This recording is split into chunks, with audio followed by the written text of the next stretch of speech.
Is Freddy's frozen custard and steak burgers the biggest sleeper in fast food burgers? Freddy's has the feel of an old school 1950s burger joint, even though it was founded in 2002. Meanwhile, Shake Shack and the entire smashburger movement kind of steal all the glory. Freddy's stays low-key, but somehow has expanded to almost 40 states. So the question is this: is Freddy's the smash burger chain we should be talking about, or is it just a Dairy Queen with better soft serve? This is Outrageous Foods, where I rate food based on taste, calories, and price. If you think all three should hit the subscribe button, and let's go to Freddy's. All right, so I'm at Freddy's. Now, I've been to Freddy's a handful of times before. I know what to order. I have a good idea of what to expect. And I'm really curious to see how this ranks amongst Culver's. I think Freddy's could rival Culver's for being the most underrated fast food burger in America. So let's rewind the clock a bit. I've had Freddy's before. When I've had it before, it reminded me very much of Steak and Shake, which was the standard bearer of smash burgers back when they were called Steakburgers back in the day. I actually reviewed both places, Steak and Shake and Freddy's, back to back in 2020. Freddy's beat Steak and Shake hands down. Freddy's definitely picked up the mantle that Steak and Shake once had. Like Culver's, Freddy's brings it in the beef department, and they bring it in value. This burger is $7.50 before tax. The calories are 670 because I go old school, long sliced pickle, yellow mustard, raw onion. I do think that this burger here at Freddy's could rival Culver's as the most underrated fast food burger in America. It could be Culver's as the most underrated fast food burger in America. It'll be close, and I'm excited to find out.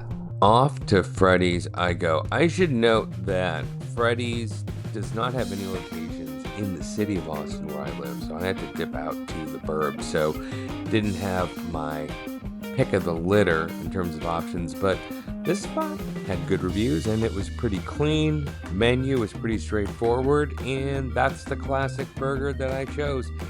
Here we go. Freddy's with a free side of flies. I hope you like onion. There's a little bit of onion on here. It'd be great if it was battered and fried. I will tell you immediately after picking this up, bun's not the freshest. We did this classic, the long sliced pickle. I love this. Long sliced pickle. I think there's got to be some food science behind this. Mustard, American cheese. It was $8.11 with tax. Okay. This looks like a solid meal. Here we go.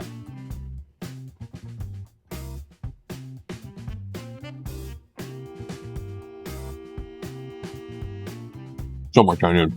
Yeah, balance matters. That onion single-handedly threw this entire burger off its rocker.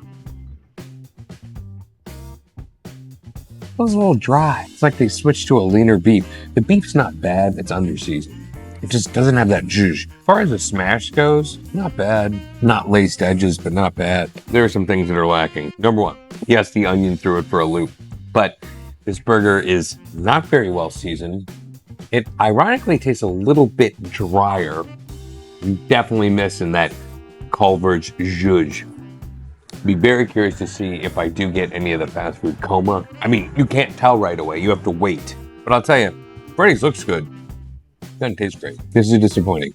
I am disappointed. This may have been maybe one of the last times I ever come here. The numbers aren't going to be great on this one. You know, it's funny. This might be the old school steak burger I remember, and I love how they slice the pickles, but we may have moved on from our expectations of smash burgers. It's kind of like pizza. It's like, yeah, it sucks that a pizza can cost $40 a whole pie now, but do you really want to go back to having Domino's? Or do you want something that's good? Yeah, I don't think I could have written that burger off fast enough. I really don't know what happened. It was so mid, it was so mediocre, and I kind of regret eating the whole thing. I will say this, I was a little worried about the coma, and about a half hour in, and it definitely wasn't as bad as Chick-fil-A. Let's run down the numbers, and it's not great. For taste, I gave that burger a 4.0. I could tell that bun was stale. The onion was cut way too thick.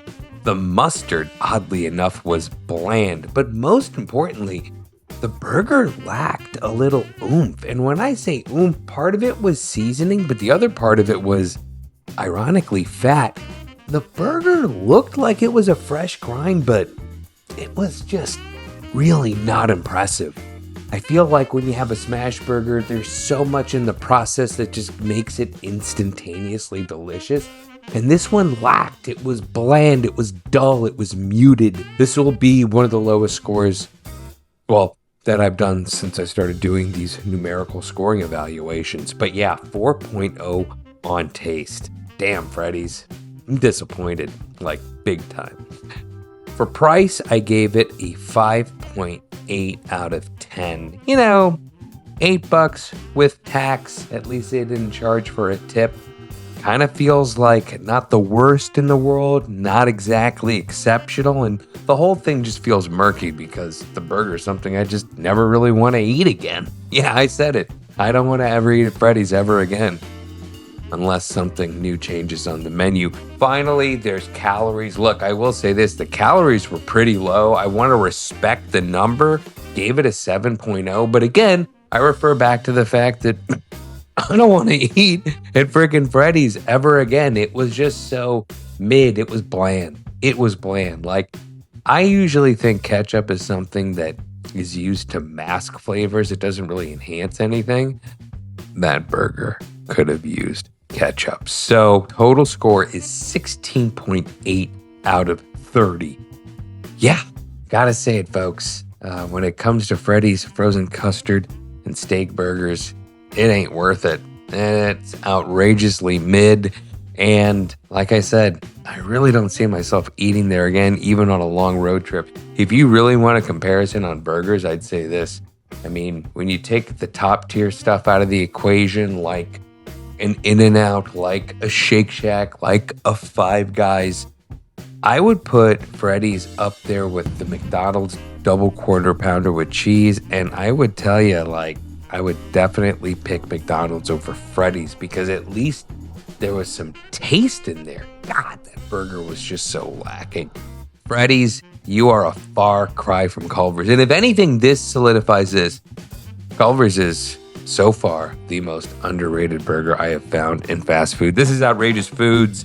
If you like this video, hit the like button, subscribe to the channel. If you thought I got it wrong on Freddy's, or maybe I should have ordered the patty melt, I was kind of tempted by those smashburger tacos too. Let me know in the comments, and as always, thanks for watching. Damn, Freddy's, I don't know. You disappointed me.